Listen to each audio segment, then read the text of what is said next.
Hey guys, True Knight here. So before we get into the video, I wanted to call to your attention.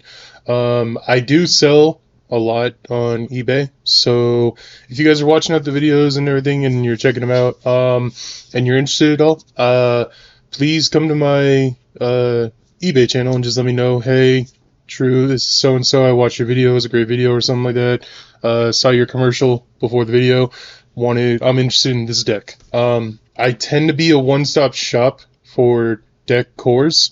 So like you'll see here a Mana DM deck that has pretty much the entire deck core with Scareclaw, the entire Voices Voice deck, a Centurion engine, a Sprite engine with Tri Brigade, an entire Fiendsmith core. I like to, when I'm building a deck, I build all of its different variants. A big one that you'll see here is I have White Forest. It has Euro printed common stuff, but I also have the extra Americanized printed ones. But you'll also see it'll come with like the pure version staples, the Centurion package, and Runic package. So you'll just kind of get like everything you're looking for in that one thing kind of thing. So please let me know if you're interested. I also carry Pokemon, Magic the Gathering, Commander decks. I have like some cool stuff, some singles for Lorcana, and then other miscellaneous stuff. I have a whole bunch of football cards from 1990s. Just shoot me a message. I got a really great mat. I have several mats that I'll be posting throughout the week, so you'll see that too. But that'll be it for right now. Sorry to talk your ear off before we even get into the video, but I just wanted to call it to your attention because I am looking to move a lot of it. So please let me know if you're interested. Alright, enjoy the video, guys. Peace. Hey guys, True Knight here. So today we are going to go over what my thought process is of the upcoming meta for this September format. First and foremost, my thoughts on the meta is Yubel's everywhere. It's like I say in my Banlist series last month that Yubel is literally going to take Snake Eyes' place, and they didn't hit it enough.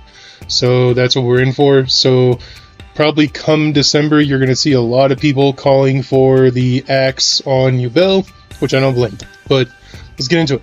So first and foremost, this is about as close to tier 0 as we can get with Yubel. I did a video on Tempai that I took to a tournament. It was 26 players and 16 of them were running Yubel, Fiendsmith. So to me, that's considered tier 0. I know it's just a local tournament. We'll see at YCS how it progresses, but I feel like this is the best deck in the room. Behind that, I would put Tempai. I think Tempai can square up to anything. Has a rough matchup into Yubel, which sucks, but Yubel always has a really rough matchup into Tempai. Depends on going first, going second kind of thing. Very, very strong contender as well, I'm thinking, is Runic Stun. This could be considered with White Forest. So you don't see a pure White Forest card here because I don't think White Forest pure is gonna do anything. That's just me. I could be completely off. But to me, the only way White Forest I think competes this format is with Runic. And even then, we'll see in October once that new set comes out. But I think it's strong. I think these two are obvious, and I think this is a third fighter. Snake Eye. I think you're definitely still up there. You may damn well be back in tier 0. I just don't know because my experience so far has been just... I haven't seen it. In the tournament yesterday that I went to with 26 players, nobody was playing Snake Eye. So I think everybody is just so sick of that deck, they couldn't wait to put it away. So, yeah. Another that I'd consider tier 1, now this is pilot dependent, very heavily pilot dependent, but if you give Branded to a great pilot, such as Pack, or I can't even think of other names, but there are a lot of great pilot families out there, pilots for Branded, it's a tier 1 deck. It is. If not, the natural place that I think that this deck falls is tier 2. Going along with that, I think Voices Voice fits right in there with that conversation. A great pilot can get it to bottom line tier 1. Natural people are just going to have it piloting at tier 2. I think a strong contender for the format is Kashtira. pure. It can play a lot of degeneracy and like shifter and all those things, and that kind of goes along with flu. These guys can play shifter like nobody's business and not worry about it. So Tenpai shifter decks are going to be prevalent. I think also tier 1 would be Ritual Beasts. They have a very strong matchup into the meta. They can play Protoss and shifter, so I think that they can go right. Fiendsmith decks in general, I think, have a chance to be tier 1. That includes Snake Eye, Fire King, Yubel, all those variants. I think a contender for the next big fire deck now, post Banlist, is Rescue Ace. I think that these all have potential to be tier 1, or tier 2, sorry. And these guys can all throw down pretty heavy with these guys, easily. I just don't know if they can beat Yubel. Same conversation with Labyrinth. I think Labyrinth can compete with all these pretty fine.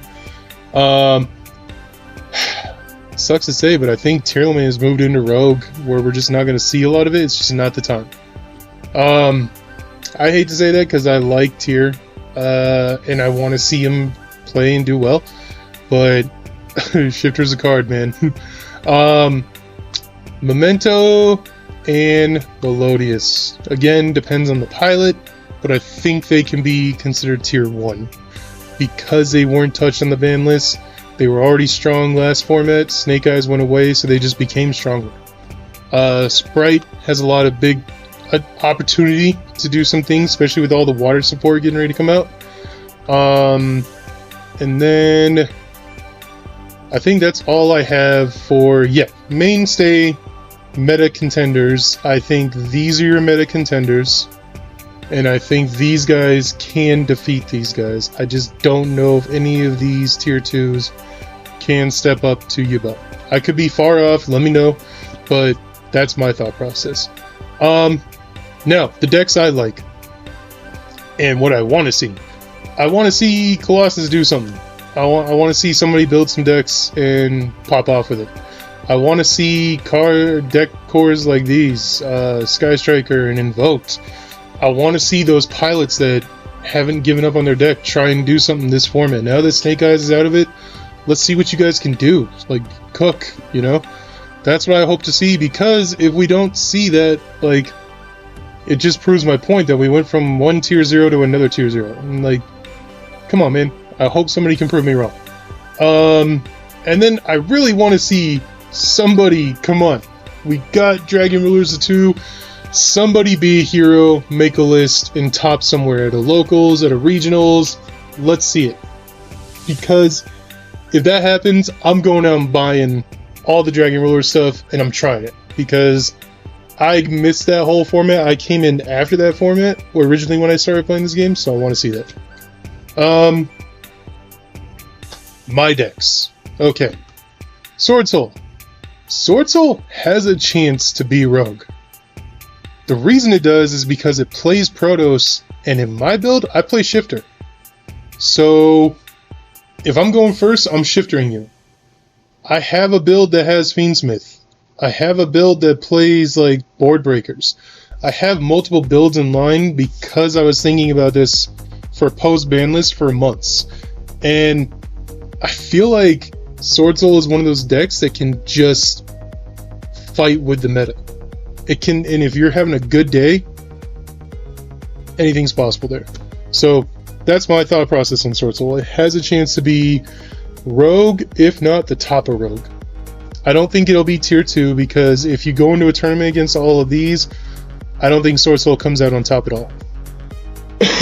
Excuse me. Another deck, Vanquish Soul. I think it has a chance to be Rogue. I think that it can step up to the meta because of the non-engine it can play, and again, it's a shifter deck, so it automatically has that crutch. Hate to say it, but Infernoble. My guy, Charles at Team COG, I love you to death. I just don't see it with decks that are playing 18 to 20 hand traps. You're just constantly getting interrupted, and just even with a small Snake Eye package, wanted package, like, how do you play through all of that? How do you get over this board? Like, just how do you play through those things? And then you have decks like Tempai that are just gonna play Dark Ruler and Forbidden Droplet and things of that nature, and just throw down with you, kind of thing like that. And then finally, because water support is coming, I'm gonna rank Ice Barrier tier 2. Reason being is, right now you can throw Runics in it, and I think Runic anything makes a deck stronger. But post Rhoda and stuff, with all the water support coming, the potential that this deck has for it is going to be pretty nutty. So I want to see Ice Barriers do something, and I'm hoping to God we can, because I'm sick of the meme. It's a gorgeous deck, the art is amazing, but it's just never been good. Please, Ice Barrier Duelists, come out, be heroes, change the game. So that's my challenge for you, the player base. Dragon Ruler players, Ice Barrier players, please God, Charles, give me hope. Let's see these decks that I'm fond of do something. Voices Voice players, prove me wrong. Get you sales up there. Show me I'm wrong, because I called it my Banlist series that if the Snake Eyes go away, Voices Voice will rise to one of the top echelons. And I don't think it's there right now, but I think with coming sets, it has a chance. So that'll be it for me, guys. Let me know what you guys think in the comments below. Be kind, be respectful, and tell me if I'm far off with my ideas of what the meta is and what we're looking at for the next 3, maybe 2 months, month until Rhoda, and then we'll kind of go from there. But this is my thought process. Anyway, guys, see you in the next one. Peace.